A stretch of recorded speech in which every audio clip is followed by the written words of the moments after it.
오늘은 예레미야 28장 5절에서 9절 말씀과 고린도전서 13장 12절 말씀 본문으로 거짓된 확실성에서 참된 불확실성으로 제목의 말씀 전하겠습니다.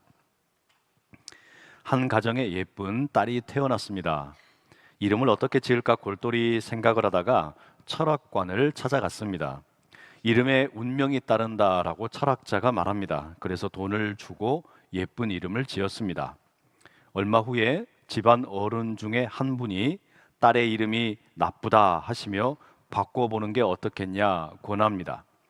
그래서 다시 동일한 철학관을 찾아갔습니다. 여기서 지은 이름이라는 말은 하지 않고 장명을 부탁했습니다. 그랬더니 철학자가 대답합니다. 좋은 이름이 아니군요. 좋은 이름 지어드리지요. 웃자고 드린 이야기이지만 2007년 미국의 뉴욕 타임즈가 최신 기술이 발달한 한국에서 무속이 부흥하고 있다는 기사를 보도했습니다. 지금으로부터 거의 한 18년 전의 기사인데 2007년 기준으로 한국에 무속인들이 30만 명이 있다. 한국인 160명당 1명꼴이다. 서울 도심에서 1시간 거리에 300여 군데의 점집이 있다 보도했습니다. 30만 명이라는 숫자는 어마어마한 규모입니다. 13만여 명의 경찰관이나 19만여 명의 초등학교 교사보다 많은 수치입니다. 2024년 10월 18일자 한국일보에는 이스라엘 텔아비브 대학교의 리오라 사파티 교수의 인터뷰가 실렸습니다. 이 교수는 현대 한국 사회의 샤머니즘을 연구했는데 과학적인 사고를 즐기면서도 무속을 숭배하는 한국인들이 인상적이다라고 말합니다. 그러면서 이렇게 이야기해요. 한국에서는 절에 가서 부처님께 기도한 뒤에 곧바로 무당을 찾아가도 괜찮고 기독교인 중에도 예배를 드리고 무당을 찾는 사람들이 있다. 여러 믿음이 서로 싸우지 않고 공존할 수 있다라고 말합니다. 그런가요? 저는 이게 그다지 썩 반가운 기사의 내용은 아니었습니다. 다른 각도에서 보면 나름 지식인이라고 하는 대학의 교수들, 기업을 경영하는 총수들, 선거를 앞둔 정치인들도 무당을 자주 찾고 점을 본다라고 합니다. 이해를 못할 바는 아닙니다. 아무리 잘난 인간이라 해도 높은 세상의 지식으로 자신의 뇌를 칭칭 두르고 있다 해도 존재 자체가 피조물인 이상 자기 인생을 한치 앞도 내다볼 수 없습니다. 불확실한 인생이고 칠흑 같은 인생입니다. 달리 말하면 사람들이 왜 무당을 찾아가고 점을 보고 구슬하는 걸까요? 확실한 삶을 원하기 때문입니다. 조금이라도 더 예측 가능하고 안정적인 미래를 꿈꾸며 살아갑니다. 그래서 무당을 찾고 점을 보고 운세를 살피고 궁합을 맞춰보고 재무 설계를 하고 진로 계획을 세우고 하루하루 관리하려고 애를 씁니다. 우리 안에 불확실성에 대한 근본적인 두려움이 있기 때문이에요. 미래는 알 수 없고 그 알 수 없음이 우리를 불안하게 만듭니다. 그래서 우리는 조금이라도 덜 불안해지기 위해 확실해 보이는 것들을 찾고 붙들려고 합니다. 또 다른 이유도 있습니다. 확실한 정보를 얻게 되면 경제적으로 커다란 이익을 얻을 수 있다 믿기 때문입니다. 그래서 우리는 더 많은 데이터와 통계 그리고 무당의 이야기를 들으려고 합니다. 그런데 여기서 우리가 한 가지 꼭 짚고 넘어갈 것이 있습니다. 확실한 것처럼 보이는 단순한 말, 단순한 논리의 위험성입니다. 우리는 확실한 걸 원합니다. 그래서 복잡한 이야기를 싫어합니다. 이건 이렇고 저건 저렇다. 하나는 선이고 다른 것은 악이다. 이와 같은 단순한 구도를 사람들이 편안하게 여깁니다. 하지만 조심해야 돼요. 그 단순함 속에 진짜 현실을 보지 못하는 위험한 회피가 숨어 있을 수 있습니다. 단순한 확신은 때로 진실을 말하는 것 같지만 오히려 복잡한 진실을 억누르는 폭력이 되기도 합니다. 사람들의 질문을 침묵시키고 불안한 현실을 외면하게 만드는 이 단순함은 결국에 거짓된 확실성으로 변질됩니다. 우리의 신앙도 예외가 아닙니다. 단순함에 도취되면 어느새 우리의 신앙은 깊이를 잃어버리고 껍데기만 남을 수 있습니다. 오늘 우리는 구약성경 예레미야 28장의 말씀을 함께 읽었습니다. 얼핏 보면 부활절과 어울리지 않는 본문입니다. 그럼에도 이 말씀을 나누려는 이유가 있어요. 예레미야라는 책이 낯선 분들에게 배경을 잠시 말씀드리겠습니다. 예레미야는 이스라엘의 예루살렘에서 활동하던 예언자였습니다. 이스라엘이라는 나라는 우리 민족과 많이 닮아 있어요. 남북으로 길게 뻗어 있는 나라의 모양인데 일찍이 이 나라가 남과 북으로 갈라졌습니다. 안타깝게도 북쪽은 북이스라엘이라고 불렸는데 아수르라는 나라에 의해 이미 멸망당했습니다.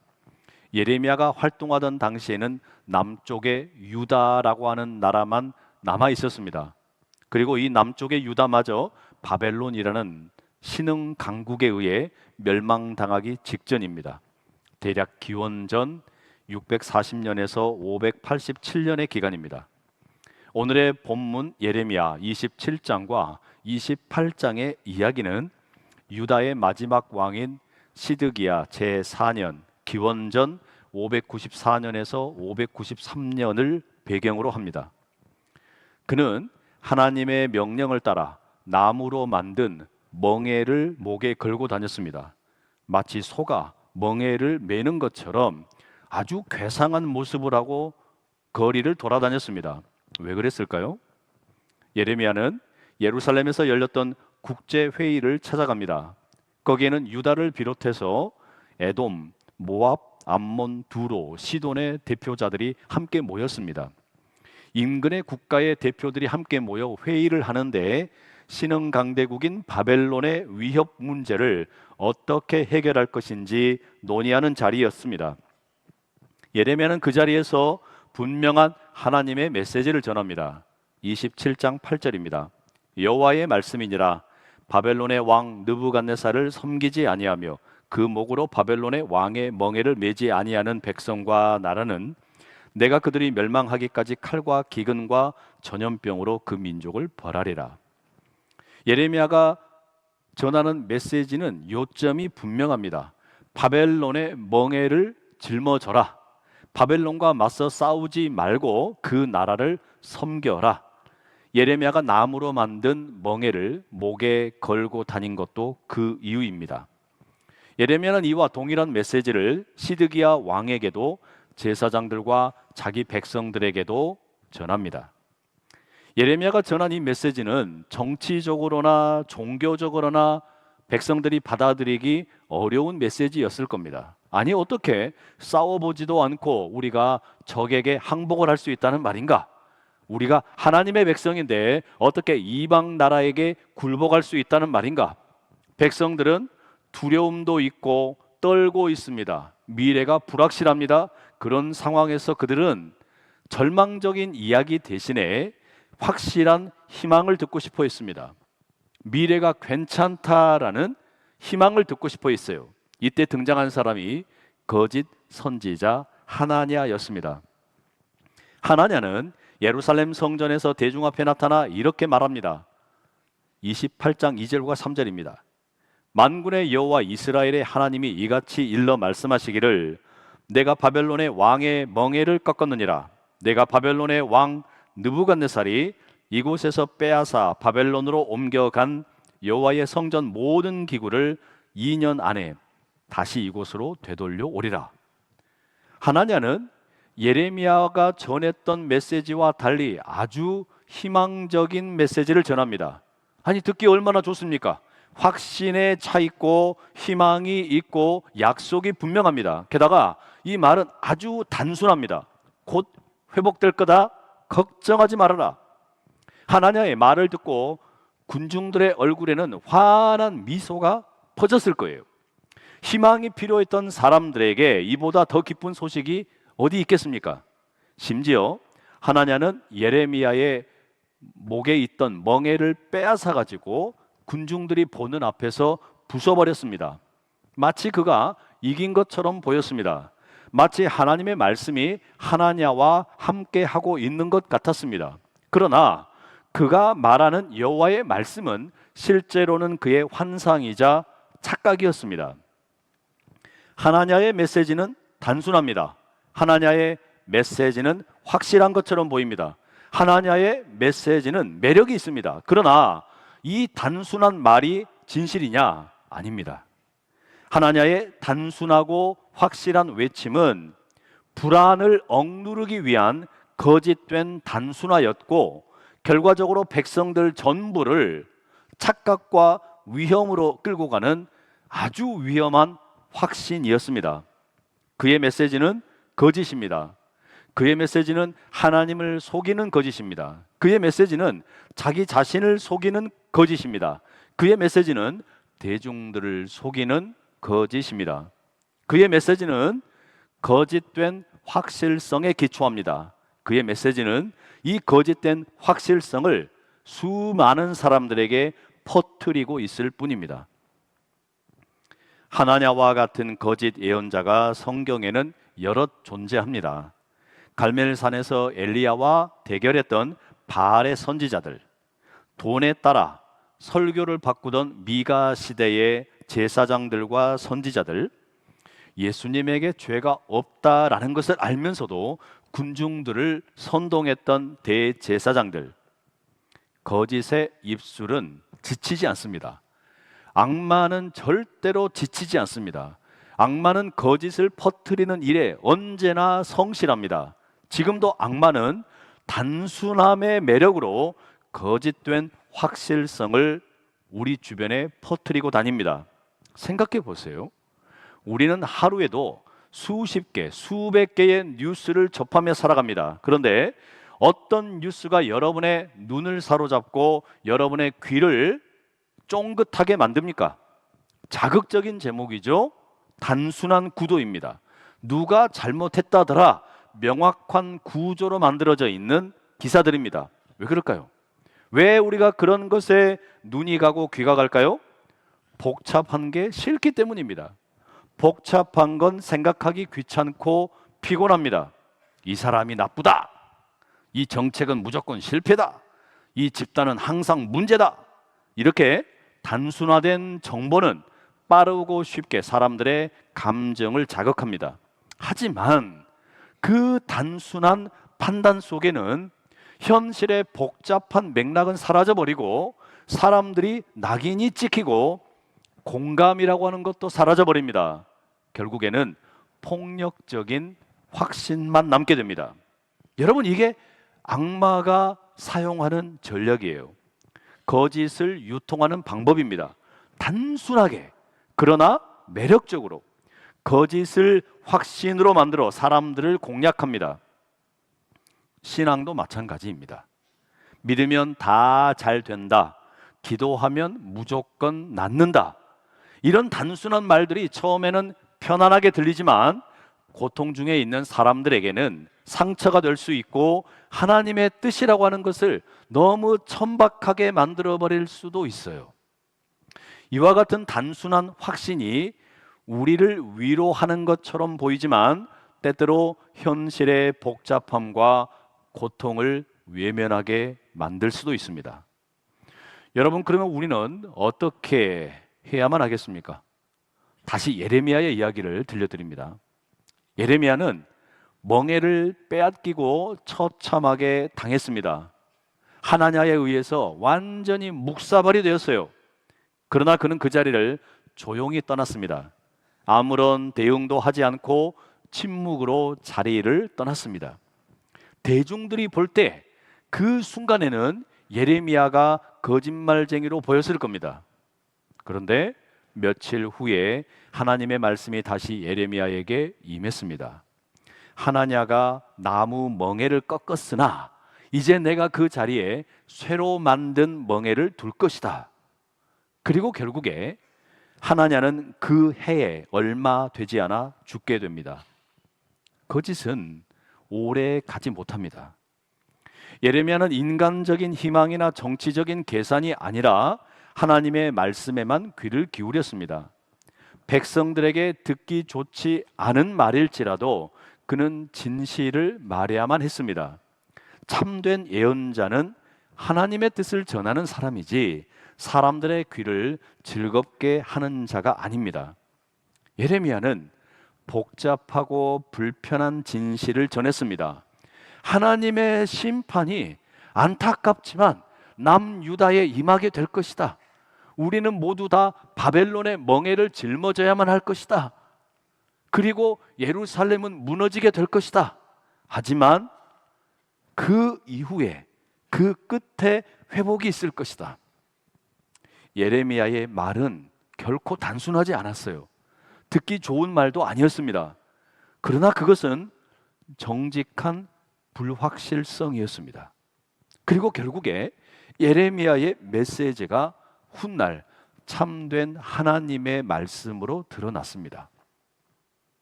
이 지점에서 오늘 우리가 맞이하고 있는 이 부활에 대해서, 부활절에 대해서 생각해 보기 원합니다. 예수님의 부활, 눈에 보이지 않습니다. 과학적으로 증명이 되지도 않습니다. 우리는 그저 아주 희미한 증언들을 붙들고 있을 뿐입니다. 하지만 그 희미함 속에서 우리는 더 깊고 넓은 세계로 초청받습니다. 고린도전서 13장 12절에서 바울이 이렇게 고백합니다. 우리가 지금은 거울로 보는 것 같이 희미하나 그때에는 얼굴과 얼굴을 대하여 볼 것이요 지금은 내가 부분적으로 아나 그때에는 주께서 나를 아신 것 같이 내가 온전히 알리라. 바울은 이 짧은 구절에서 인생의 본질을 꿰뚫어 봅니다. 인생은 단순하지 않습니다. 오히려 모든 것이 희미합니다. 명확하지가 않습니다. 겨우 부분적으로 우리는 알 수 있을 뿐입니다.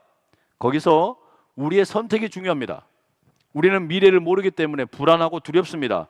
하지만 희미하고 흐릿한 현실을 무시하고 단순하고 확실한 것처럼 말하는 거짓을 붙잡을 것이냐, 아니면 흐릿하고 희미함 속에서도 하나님의 영광을 볼 것이냐. 바울은 거기서 믿음의 본질을 분명하게 제시합니다. 믿음이라는 게 뭐냐?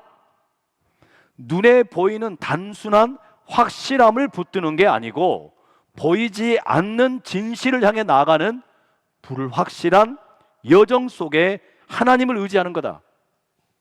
그게 바울이 가르치는 믿음이에요. 헨리 나우엔이 꼭 필요한 것 한 가지, 기도의 삶이라는 책에서 이렇게 말합니다.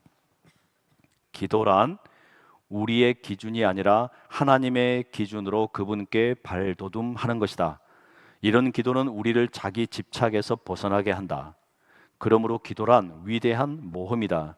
새로운 관계의 대상인 하나님이 우리보다 크시며 우리의 모든 계산과 예측을 뛰어넘으시기 때문이다. 착각을 버리고 참 기도로 나아가기란 어려운 일이다. 참 기도는 우리를 거짓된 확실성에서 참된 불확실성으로, 간편한 지원 체제에서 모험의 복종으로, 많은 안전한 신에서 다함 없는 사랑의 하나님께로 이끌어가기 때문이다. 저는 이 구절의 마지막이 마음에 깊이 다가왔어요. 참된 기도라는 게 뭐냐?